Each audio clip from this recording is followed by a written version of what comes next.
A frequently asked question is, why did you change your name?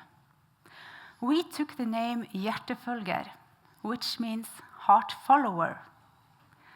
The name is a promise, a statement, and a reminder. It's who we are, what we believe in, and live by. Whatever fills our hearts with joy, passion, excitement, that is the way to go.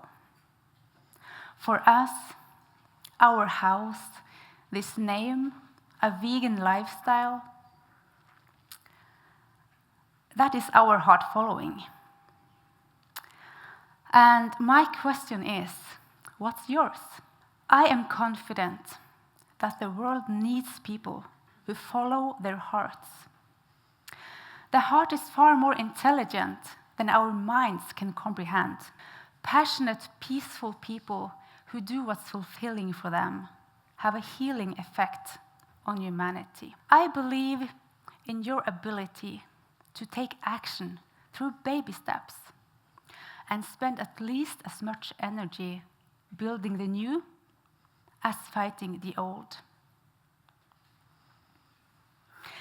Another frequently asked question is, why did you build this house? The answer is actually quite simple. We needed a house, so we built one. For us, it was never an option to build a regular house that might emit toxic fumes. A natural building was the only option. So we had to figure out, how do we do that in a way that works for us? We felt drawn to organic shapes and that cozy feeling. And we also wanted something more than just shelter. A house that would live and breathe in pace with us and bring us closer to nature on an everyday basis.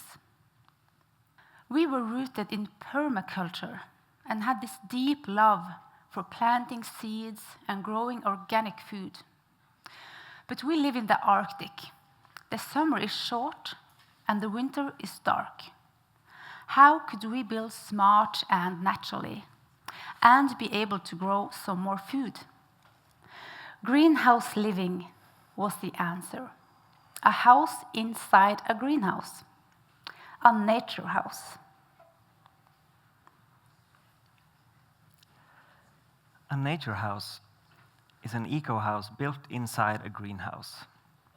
It has a recycling system for wastewater, providing the residents with fresh, organic fruits and vegetables, and releasing only clean water. Our house is a simply built, homemade cob house covered by a 15-meter geodesic dome, sheltering it from the Arctic climate. It extends our growing season and enables us to grow things like grapes, tomatoes, apples, and cherries. The water recycling system turns our waste products into food instead of running into the ocean. It makes the circle of nature smaller and shorter, and it also voluntarily forces us to look at what kind of household products we choose. They have to be organic and biodegradable, so the toxins don't accumulate and end up in our food. The same is true for what all of us do on this planet. What we put out there eventually comes back to us. We designed, planned, and built the house ourselves, and we wanted to use materials that were non-toxic, biodegradable, or reusable. So we made the house from local sand, clay, straw, and wood. These are materials that are easy to find in our area, but sand and clay are not common to build with in the Arctic due to our long, cold winters and sideways rain. The glass and aluminum climate shell enabled us to build with these cheap and local materials in an easy way. Cob is a mixture of sand, clay, and straw. You can mix it with your hands and feet, or you can use a cement mixer. It's a lot of hard work, but it leaves you in great shape. The cob is also good for indoor air quality. It regulates the temperature, humidity, it breathes, and it releases negative ions. It's also fireproof and dirt cheap. Even though we have a bespoke giant glass dome covering the house, it cost us half of what a normal house the same size would have cost us. In the summer, the thick cob walls keep the house cool on the inside, and we have no need for air conditioning. The dome is naturally ventilated. This climate shell reduces our heating needs in the winter. We get warm tap water and radiant floor heating from solar collectors and from the fireplace. The first thing we did on our land before we started building was to prepare a small plot where we could grow vegetables. Growing our own food, if only a little, is very important to us. So far, we grow enough potatoes and carrots to last us through the winter. When we started building the house, it was already finished in my mind. I had been resting in a hammock many times, eating apples right off the branch. I made drawings, 3D models, and even a gingerbread model of it for Christmas. We spent hours visualizing living there and also clearing away any mental blocks that could prevent it from materializing. We had help from family and friends, and we also had some days where people from the community were invited to help. Cob is perfect for self-building.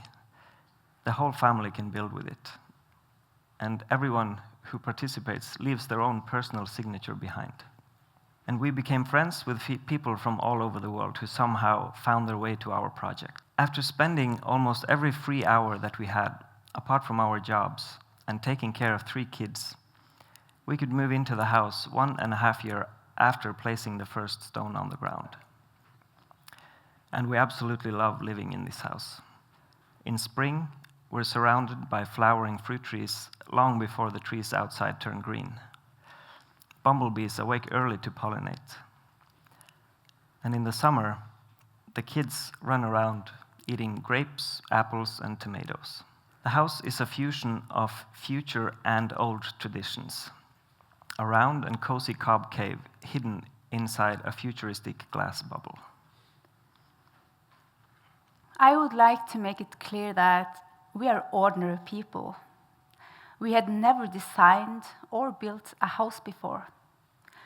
What we had was a dream that burned so bright in our hearts. And this fire gave fuel to a lot of research and hard work. People did tell us this shouldn't be done or this can't be done, but we didn't believe them. I remember carrying all those buckets of sand and clay, thinking, oh God, this bucket is a drop of water in the ocean. I had to keep reminding myself that the ocean is made up by drops of water. We actually carried 5,000 buckets of sand and clay, but for every single bucket, we were one step closer to moving in.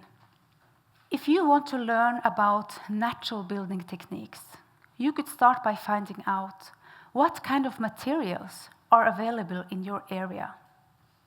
Research what kind of building suits your climate and attend workshops on natural building. In Norway, we host workshops such as building with cob, meditation, and vegan cooking, because going vegan is probably the most significant choice we as individuals can make regarding not only the environment, but also ethics and personal health. The UN says that the livestock sector is one of the top most significant contributors to the most serious environmental problems at every scale, from local to global. Livestock and livestock feed covers 1/3 of the world's ice-free land and is responsible for around 1/3 of the freshwater consumption on the planet. It is also responsible for up to 91% of the destruction of the Amazon rainforest. You can save our vanishing landscapes by simply leaving animal products off your plate. Emissions from the production of beef and lamb are 250 times higher than those from legumes per gram of protein. And here you can see how much land is required to produce the same amount of protein from soybeans, chicken, pork, and beef. Going vegan could literally change the face of our planet. It is rare that a single choice of ours can have such a broad impact on the climate. A person who follows a vegan lifestyle produces 50% less carbon dioxide than a meat eater, and uses an 11th of the oil, a 13th of the water, and an 18th of the land. So what's keeping people from following a plant-based diet? It requires information. People have to know about this. It requires change in habits, and in some cases, change in beliefs. But considering the fate of our home planet, doesn't these changes seem small? Another change we have made is reducing our waste. We have 4 kids, and babies do a lot of pooping. In fact, one baby will use up to 10,000 diapers before the age of 30 months old. Disposable diapers represent a lot of waste. Our youngest son, Alvin, he is 2.5 years old, and we have used nothing but cloth diapers since the day he was born. Around 40 diapers have been used over and over, and these diapers were used by several other kids before him and are now sent off to other parents to keep using. The same goes for menstrual pads for women. An average woman menstruates roughly 2,300 days of her life. That's around 9,200 pads and tampons per woman. One menstrual cup can last up to 10 years. Reusable cloth pads lasts even longer. I've had mine for 9 years, and they show no signs of needing replacement. Imagine the reduction of waste if everyone did this. For my commitment to permaculture, I have made a promise. I swear, in the name of everything I care about in this world, that I will do my utmost to spread permaculture, love, truth and freedom for all who wish to take part in such a life in philosophy. With the help of these people, we shall together clean up the contamination in the ground and the waters, and produce quality food that will make minds think clearer and bodies work better. We shall create paradise on earth and have fun while we're at it. Thank you.